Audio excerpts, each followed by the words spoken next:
Is everything okay, sir? Oh, I'm glad you're here. I've been waiting for you. I put in that call like an hour ago. So there I was, doing a good, honest, hard day's work. Plowing the fields, doing things people like me do. And that's when I heard it.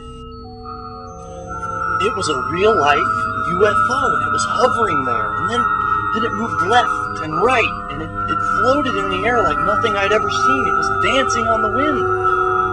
And that's when it started to descend down, and the tentacle-like pillars came from it for it to land on, and a door opened, and this long ramp protruded down, and the most hideous being I've ever seen came out of it. Oh, it was disgusting. This thing, it had to be like 6'8" or something like that. I mean, he was huge.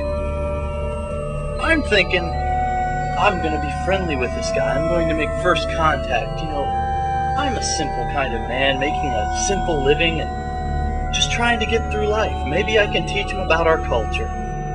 I kept trying to be friendly with him, make friends, be a nice guy like I am.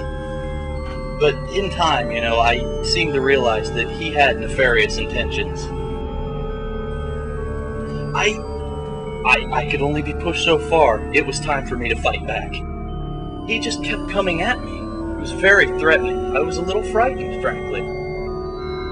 He tried one of his crazy alien moves on me, but me being the technical master that I am, I was able to counter right past that. And that's when I came at him with my own barrage of assault.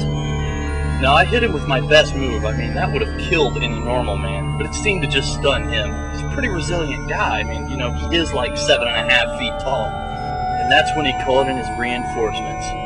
There must have been like a half a dozen of them. They were like 8 feet tall each.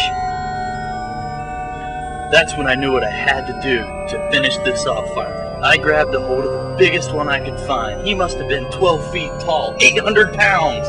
I beat down on him as hard as I could and dragged him up with all my might to the roof of my shanty. And that's when I did the biggest move I could think of, the double 450 moonsault pile driver. Oh, when they saw that, they just trembled in fear. I think some of them might have wet their pants. And that is how I saved the whole world. And the town of Faberville. I think I deserve a medal for this. From the evil scourge of space mutants. Okay, fair enough. It's all well and good, but still doesn't explain why you're dressed like that.